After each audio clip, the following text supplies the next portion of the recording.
Pictures of that ice jamming is just absolutely mind-blowing. Right now, though, we've been seeing some gorgeous sunny skies. Temperature outside the station is 34 degrees, a dew point of 18 degrees, and the winds are out of the north-northwest at 5 miles an hour. Our pressure is at 30.21 inches. Our radar over the last 12 hours shows we did see some light snow flares across southern New England push through, but here in the Northeast Kingdom, we've been under high pressure, we've been under dry conditions, and that's going to continue through the day on Tuesday. Our 7 to 7 forecast looks like this. By 7 p.m., we'll see 29 degrees. By midnight, that temperature will drop down to 20 degrees, and by 7 a.m., we'll see the sun shining and 15 degrees. Our headlines for the rest of the week look like this. It's going to be short-lived sunshine. It's only going to last through Tuesday. We're going to see some light rain midweek, but we are in an active pattern, so stay tuned for all my details. Jeff, Michelle, back to you. Thanks, Allison. There's more to come after the break. Meet some future scientists from across the Northeast Kingdom. I'm Jared Richardson in Littleton, New Hampshire, and coming up later on News 7, the battle ends for residents of the Tolles Trailer Park who are being evicted from their homes.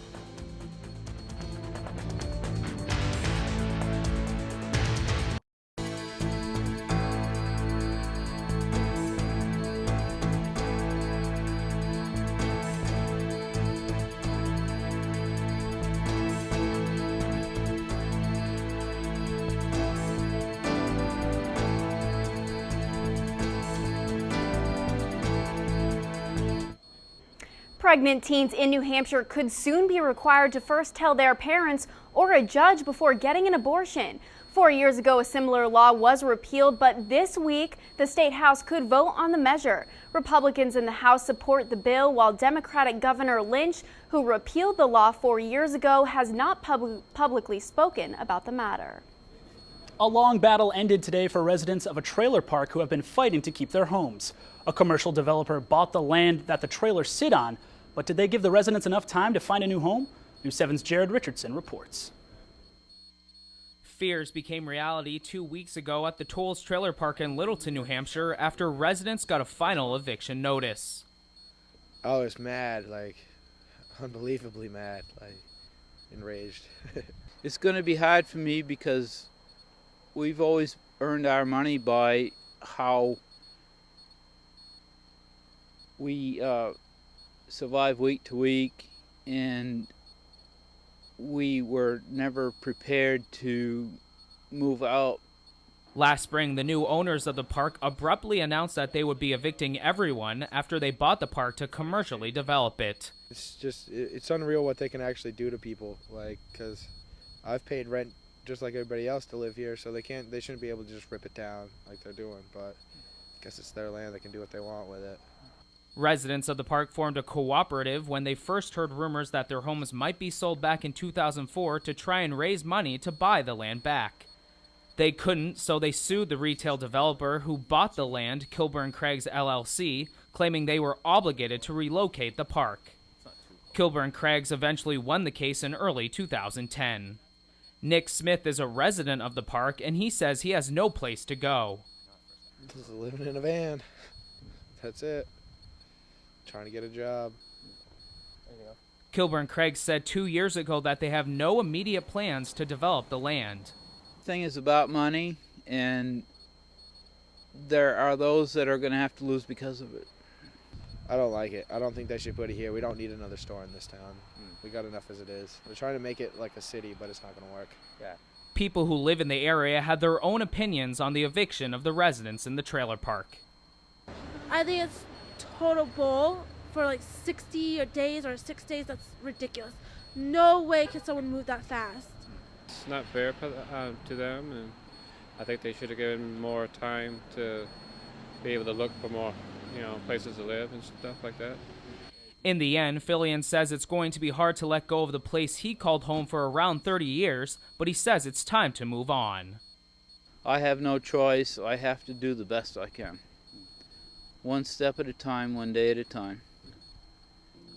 Approximately 24 families lived in this park around 5 years ago, and about a fourth remained up until now. We tried to contact Kilburn Craigs about why they were evicting residents now, but they were unavailable for comment.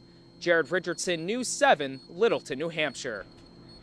The New Hampshire Community Loan Fund assisted many of the Tolles residents on finding new homes. Major changes could be on the way to New Hampshire public schools. Republican House Speaker William O'Brien sponsors an amendment which will allow lawmakers the ability to decide how much to pay in school aid, reversing a 1997 New Hampshire Supreme Court ruling.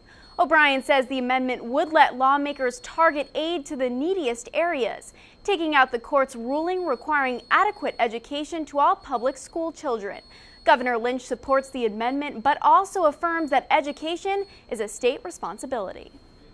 Every Saturday, the UVM Extension Office hosts Super Science Saturday to educate kids on various topics. Video journalist David Carmichael takes us there. For most young students, Saturday morning is a time to kick back and take a break from school. But for these avid young learners, it's an opportunity to have fun with science. Well, it's a kind of a traditional program for AmeriCorps volunteers to do each year through the University of Vermont Extension Office.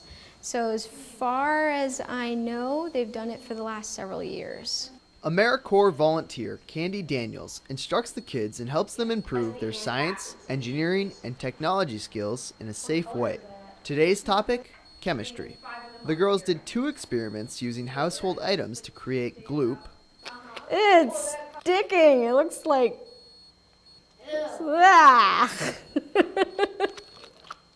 It's gloopy!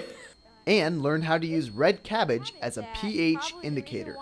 So far it's been a lot of fun, and I'm not sure who learned more, me or the kids.